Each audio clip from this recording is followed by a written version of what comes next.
You might be unaware that if you bought a new BMW between 2019 and today, you may have Spotify as a built-in app on the car.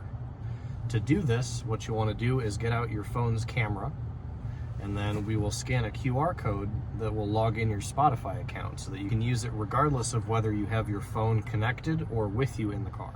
To log into Spotify using iDrive 7, you should be able to do it straight away.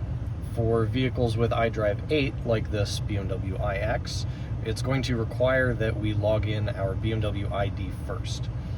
We've made another video on how to do that, so we've already completed it here.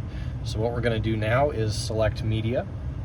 We're going to select Spotify, which is going to pull up the QR code, which I am then going to scan with my phone. It's going to pull up this little link. Now that, we just need to scroll through here and hit Proceed. Once that's done, it will log in our Spotify.